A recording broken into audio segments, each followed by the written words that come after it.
Hi guys, welcome back to our YouTube channel Muthu Pradeep Kannada vlogs. ಇವತ್ತಿನ video ಒಂದು daily vlog ಆಗಿರುತ್ತೆ. ಇವತ್ತು ಹಾಸ್ಪಿಟಲ್ ಹತ್ರ ಹೋಗ್ತಾ ಇದ್ದೀವಿ. ಮಂತ್ಲಿ ಚೆಕಪ್ ಇರುತ್ತೆ. ಸೊ BP ಮತ್ತು ಶುಗರ್, ವೆಯ್ಟ್ ಎಲ್ಲ ಎಷ್ಟಾಗಿದ್ದೀನಿ ಮತ್ತು ಬ್ಲಡ್ ಎಲ್ಲ ಎಷ್ಟಿದೆ ಅಂತ ತೋರಿಸ್ಕೊಂಬರೋಣ ಅಂತ ಹೋಗ್ತಾ ಇದ್ದೀವಿ. ಸೊ ಎಲ್ಲ ಹೊರಗಡೆನೇ ಇಲ್ಲೇ ನಮ್ಮೂರ ಹತ್ರನೇ ಗೌರ್ಮೆಂಟ್ ಹಾಸ್ಪಿಟ್ಲಲ್ಲಿತ್ತು, ಅಲ್ಲಿ ತೋರಿಸ್ಕೊಂಬರೋಣ ಅಂತ ಹೋಗಿದ್ವಿ.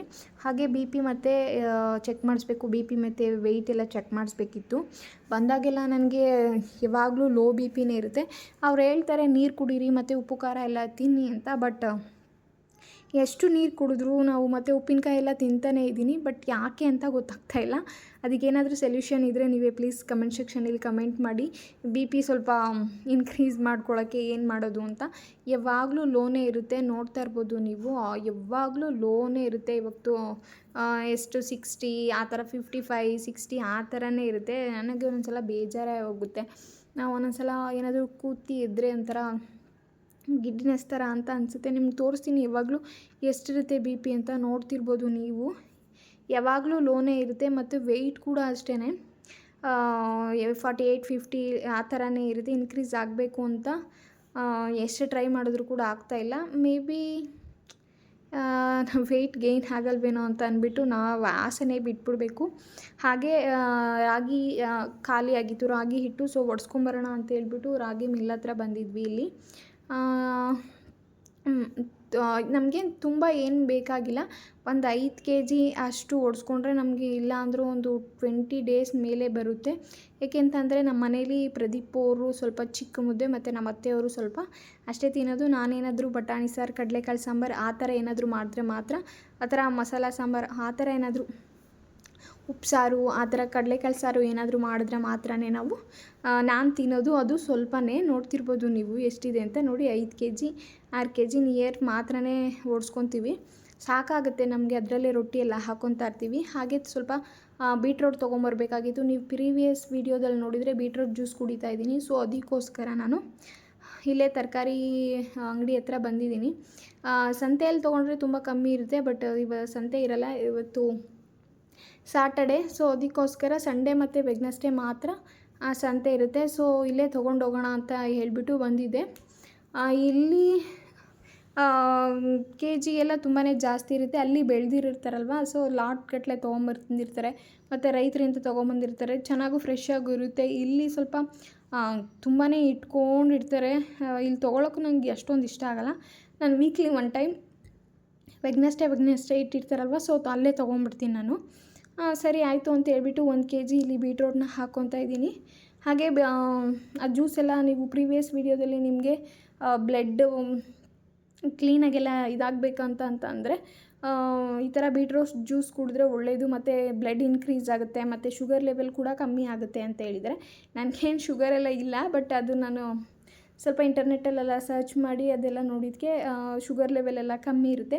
ಶುಗರ್ ಇರುತ್ತಲ್ಲ, ಅವರೆಲ್ಲ ಕುಡಿದ್ರೆ ತುಂಬಾ ಒಳ್ಳೆಯದು ಅಂತ ಹೇಳಿದ್ರು. ಸೊ ಬೀಟ್ರೋಟು ಮತ್ತು ನುಗ್ಗೆಕಾಯಿನ ತೊಗೊಂಡು ನಾವಿಲ್ಲಿ ಮನೆಗೆ ಓಡ್ತಾ ಇದ್ದೀವಿ. ಇಲ್ಲಿ ಆ ಕಡೆನೇ ಇಲ್ಲೆಲ್ಲ ರೋಡೆಲ್ಲ ಬಗೆದ್ಬಿಟ್ಟಿದ್ರು. ಸೊ ಅದಕ್ಕೋಸ್ಕರ ಈ ಕಡೆ ಅಲ್ಲಿ ಗಾಡಿ ನಿಲ್ಲಿಸ್ಬಿಟ್ಟು ಓಡ್ತಾ ಇದ್ದೀವಿ. ಹಾಗೆ ಇಲ್ಲಿ ಬಾಳೆಹಣ್ಣು ತೊಗೊಬೇಕಾಗಿತ್ತು. ಏಲಕ್ಕಿ ಬಾಳೆಹಣ್ಣು ಮತ್ತು ಪಚ್ಚ ಬಾಳೆಹಣ್ಣು ತೊಗೊಳ್ಳೋಣ ಅಂತ ಬಂದಿದ್ವಿ ಇಲ್ಲಿ. ಪಾಪುನ ಇಲ್ಲೇ ಕುಂಡಿಸ್ಬಿಟ್ಟು ನೀವೇ ಹೋಗಿ ತೊಗೊಬನ್ನಿ ಅಂತ ಹೇಳಿದ್ವಿ. ಸೊ ಅವ್ರು ಹೇಳ್ತಾಯಿದ್ರು, ಕಪ್ಪಗಿರೋದೆಲ್ಲ ಕೊಡಬೇಡಿ, ತಿನ್ನಲ್ಲ ನಮ್ಮ ಮಿಸ್ಸಸ್ಸು ಮತ್ತು ಪಾಪು. ಒಂಚೂರು ನನಗೆ ಆ ಥರ, ನನಗೆ ಬಾಳೆಹಣ್ಣು ಫುಲ್ಲು ಒಂಥರ ಕಲ್ಲರಾಗಿರಬೇಕು. ಅದು ಒಂಚೂರೇನೋ ಬ್ಲ್ಯಾಕ್ ಆ ಥರ ಇದ್ರಲ್ಲ, ನಾನು ತಿನ್ನೋದಿಲ್ಲ. ಅದನ್ನೇ ಹೇಳ್ತಾಯಿದ್ರು ಎಷ್ಟು ತೊಗೊಳ್ಳಿ ಅಂತ ಹೇಳ್ತಾಯಿದ್ರು. ಸೊ ನಾನು ಒಂದು ಅರ್ಧ kg ಪಚ್ಚ ಬಾಳೆಹಣ್ಣು ಮತ್ತು 1 kg ಏಲಕ್ಕಿ ಬಾಳೆಹಣ್ಣು ತೊಗೊಳ್ಳಿ ಅಂತ ಹೇಳ್ತಾಯಿದ್ದೆ. ಹಾಗೆ ವೆಯ್ಟ್ ಗೇನ್ ರೆಸಿಪಿನೂ ಕೂಡ ವೆಯ್ಟ್ ಗೇನ್ ಸ್ಮೂತಿ ಕೂಡ ನಾನು ನನ್ನ ಯೂಟ್ಯೂಬ್ ಚಾನಲ್ನಲ್ಲಿ ಅಪ್ಲೋಡ್ ಮಾಡಿದ್ದೀನಿ. ಸೊ ಅದಕ್ಕೋಸ್ಕರ ವೆಯ್ಟ್ ಗೇನ್ ಆಗೋಕ್ಕೂ ಕೂಡ ನಾನು ಇಲ್ಲಿ ಬಾಳೆಹಣ್ಣು ಕೂಡ ತೊಗೋತಾ ಇದ್ದೀನಿ. ಹೆಲ್ದಿಯಾಗೇ ತೊಗೊಬೇಕು. ಯಾವುದೇ ರೀತಿಯಾದಂತಹ ಮೆಡಿಕಲ್ ಟಾನಿಕ್ಗಳನ್ನ ತೊಗೊಂಡು ವೆಯ್ಟ್ ಗೇನ್ ಆದರೆ ಸೈಡ್ ಎಫೆಕ್ಟ್ ಆಗುತ್ತೆ ಅನ್ನೋದಷ್ಟೇ ನನ್ನ ಒಂದು ಉದ್ದೇಶ ಅಷ್ಟೇ. ನಿಮಗೇನಾದರೂ ಇಷ್ಟ ಇದ್ದರೆ ಪ್ಲೀಸ್ ಆ ಒಂದು ವಿಡಿಯೋ ಕೂಡ ನೀವು ನೋಡಿ ನೀವು ಕೂಡ ಟ್ರೈ ಮಾಡ್ಬೋದು. ಒಂದು ಒಳ್ಳೆ ರಿಸಲ್ಟ್ ಕೂಡ ಸಿಗುತ್ತೆ. ಫೈನಲಿ ಇವಾಗ ತೊಗೊಂಡಿದ್ದೀವಿ ಏಲಕ್ಕಿ ಬಾಳೆಹಣ್ಣು ಮತ್ತು ಪಚ್ಚ ಬಾಳೆಹಣ್ಣು. ಹಾಗೆ ಕ್ಯಾಪ್ಚರ್ ಮಾಡಬೇಕಾದ್ರೆ ನಾನು ಮತ್ತು ನನ್ನ ಮಗಳು, ಏನು ಇಷ್ಟೊಂದು ಗಾಳಿ ಬರ್ತಿದೆ ಅಮ್ಮ ಅಂತ ಹೇಳಿದರು. ಮನೆಗೆ ಬಂದ್ವಿ. ಮನೆಗೆ ಬಂದಾದಮೇಲೆ ನಾನು ಹಿಡ್ಕೊತೀನಮ್ಮ ಅಂತ ಹೇಳ್ತಾಯಿದ್ಲು. ಅದಕ್ಕೆ ಕೊಟ್ಟರೆ ಅಯ್ಯೋ ನನ್ನ ಕೈಲಿ ಆಗಲ್ಲ ಎತ್ತಕ್ಕೆ ಅಂತ ಹೇಳ್ತಾಯಿದ್ಲು. ಸರಿ ಆಯಿತು ಅಂದ್ಬಿಟ್ಟು ಪ್ರದೀಪ್ ಅವರು ನಿನ್ನ ಕೈಲಿ ಆಗಲ್ಲ ಅಂದರೂ ಬಿಡ, ಈ ತೀಟೆ ಮಾತ್ರ ಮಾಡೋದು ಬಿಡಲ್ಲ ಅಂತ ಹೇಳ್ಬಿಟ್ಟು ಕರ್ಕೊಂಡು ಹೋಗ್ತಾಯಿದ್ರು. ಇವಾಗ ಪಾಪುಗೆ ಹಾಲು ಬೇಕಂತೆ, ಬರಬೇಕಾದ್ರೇ ಹೇಳ್ತಾಯಿದ್ಲು. ಸೊ ಬಂದಿದ್ದ ತಕ್ಷಣವೇ ಹಾಲು ಕಾಯಿಸಿ ಇಷ್ಟೇ, ಜಾಸ್ತಿ ಇವಾಗ ಕೊಡ್ತಾಯಿಲ್ಲ. ಹಾಗೆ ಅವರೆಕಾಯಿ ಕೂಡ ತೊಗೊಂಬಂದಿದ್ವಿ. ತೊಗೊಂಡಿದ್ದನ್ನ ಸ್ವಲ್ಪನೇ ತೊಗೊಂಡಿದ್ವಿ, ಇದಕ್ಕೆ ಬೇಳೆ ಸಾಂಬಾರು ಮಾಡೋಣ ಅಂತ ಹೇಳ್ಬಿಟ್ಟು. ತುಂಬಾ ಸಣ್ಣ ಇತ್ತು ಕಾಯಿ, ನೋಡ್ತಾ ಇರ್ಬೋದು. ಇದಕ್ಕೆ ಬೇಳೆ ಸಾಂಬಾರ್ಗೆ ಆಗಲ್ಲ ಅಂತ ಹೇಳ್ತಾಯಿದ್ರು ಅವರು. ಸರಿ ಆಯಿತು ಅಂದ್ಬಿಟ್ಟು ಹೇಳಿ ಇವಳಿಗೆ ಹಾಲು ಬಾಟ್ಲು ಕೊಡೋದನ್ನ ನಿಲ್ಲಿಸೋಣ ಅಂತ ಹೇಳಿದ್ರೆ, ಇದರಲ್ಲಿ ಕೊಡೋಣ, ಇದನ್ನೇ ರೂಢಿ ಮಾಡೋಣ, ಪೈಪ್ ಲೋಟ ಇದೆಯಲ್ವಾ ಅಂತ ಹೇಳಿ ರೂಢಿ ಮಾಡೋಕ್ಕೆ ಅಂತ ಇದಕ್ಕೆ ಹಾಕ್ತಾಯಿದ್ದೀನಿ. ನೋಡೋಣ, ಇನ್ನು ಒನ್ ಟೈಮ್ ಕುಡಿತಾಳೆ, ಒನ್ ಟೈಮ್ ಕುಡಿಯೋಲ್ಲ. ಸೊ ಒನ್ ಟೈಮ್ ಆದರೂ ಕೊಡೋಣ ಅಂತ ಹೇಳ್ಬಿಟ್ಟು ಈ ಚಿಕ್ಕದಕ್ಕೆ ಇದು ಹಾಲು ಹಾಕ್ಕೊಡ್ತಾಯಿದ್ದೀನಿ. ನೆಕ್ಸ್ಟ್ ಡೇ ಒಂದು ಪಾರ್ಸೆಲ್ ಬಂದಿತ್ತು. ಅದು ನಾನು ಮೀಶೋಯಿಂದ ಒಂದು ಬಳೆನ 12 ಡಜನ್ಸ್ದು ಆರ್ಡ್ರ್ ಮಾಡಿದ್ದೆ ಬಳೆನ. ಸೊ ಅದ್ರದ್ದು ಪ್ಯಾಕೇಜಿಂಗ್ ಎಲ್ಲ ಹೇಗಿರುತ್ತೆ ಅಂತ ನೋಡೋಣ ಬನ್ನಿ. ಸಮ್ಟೈಮ್ಸ್ ಕ್ವಾಲಿಟಿ ಕೂಡ ಚೆನ್ನಾಗಿರುತ್ತೆ, ಪ್ರೈಸ್ ಕೂಡ ಕಮ್ಮಿ ಇರುತ್ತೆ. ಸಮ್ಟೈಮ್ಸ್ ಕ್ವಾಲಿಟಿನೂ ಚೆನ್ನಾಗಿರಲ್ಲ, ಪ್ರೈಸು ಕೂಡ ಜಾಸ್ತಿ ಇರುತ್ತೆ. ಸೊ ಹೇಗಿದೆ ಅಂತ ನೋಡೋಣ. ನಾನು 2.2 ಬುಕ್ ಮಾಡಿದ್ದೆ. ನೋಡ್ತಿರ್ಬೋದು ನೀವು ಇಲ್ಲಿ, ನಾನು ಓಪನ್ ಮಾಡ್ತಾಯಿದ್ದೀನಿ. ಓಪನ್ ಮಾಡಿದಾಗ ಇದೇನು 2 ಪ್ಯಾಕೆಟ್ಸ್ ಆ ಥರ ಕ್ಲೀನಾಗಿತ್ತು. ಮತ್ತು ಇದು ನೋಡ್ತಿರ್ಬೋದು ನೀವು, ಒಡೆದೋಗಿತ್ತು. ನನಗೆ ಓಪನ್ ಮಾಡಿದ ತಕ್ಷಣವೇ ಬೇಜಾರಾಗೋಯಿತು ನನಗೆ. ಅದು ಮತ್ತು ಇನ್ನೊಂದು ಚೆನ್ನಾಗಿದೆಯಾ ಅಂತ ಎಲ್ಲ ಚೆಕ್ ಮಾಡ್ತಿದ್ದೆ, ಬಟ್ ಒಳಗಡೆ ಎಲ್ಲ ಒಡೆದೋಗಿತ್ತು ಎಷ್ಟೊಂದು. ಸೊ ಸಮ್ಟೈಮ್ಸ್ ಈ ಥರ ಎಲ್ಲ ಆಗುತ್ತೆ. ಮತ್ತು ಬೇರೆ ಪ್ರಾಡಕ್ಟೇ ಕಳಿಸ್ಬಿಟ್ಟಿರ್ತಾರೆ ಒಂದೊಂದು ಸಲ, ಇಲ್ಲಾಂದರೆ ಸೈಜ್ ಇಶ್ಯೂ ಇರುತ್ತೆ, ಡ್ಯಾಮೇಜ್ ಆಗೋಗಿರೋದೆಲ್ಲ ಕಳಿಸಿರ್ತಾರೆ. ಇಲ್ಲ ಅವರೇ ಕಳಿಸಿರ್ತಾರೆ, ಇಲ್ಲ ಡೆಲಿವರಿ ಕೊರಿಯರ್ ಬಾಯ್ಸ್ಗಳೇನು ತೊಗೊಂಬರ್ತಾರೆ, ಅವರಿಂದ ಏನಾದರೂ ಅವರು ತೊಗೊಂಬರ್ಬೇಕಾದ್ರೆ ಏನಾದರೂ ಡ್ಯಾಮೇಜ್ ಆಗಿ ಈ ಥರ ಆಗುತ್ತೋ ಏನು ಗೊತ್ತಿಲ್ಲ.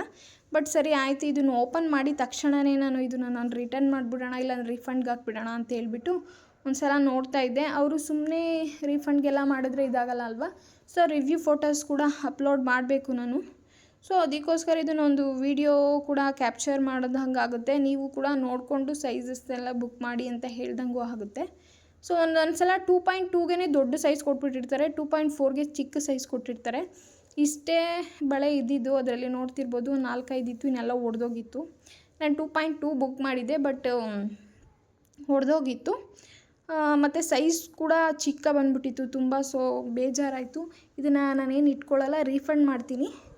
ಓಕೆ, ಇವತ್ತಿನ ವ್ಲಾಗ್ ಇಷ್ಟೇ. ಈ ವ್ಲಾಗ್ ಏನಾದರೂ ನಿಮಗೆ ಇಷ್ಟ ಆಗಿದರೆ ಪ್ಲೀಸ್ ಒಂದು ಲೈಕ್ ಮಾಡಿ, ಶೇರ್ ಮಾಡಿ, ಕಮೆಂಟ್ ಮಾಡಿ.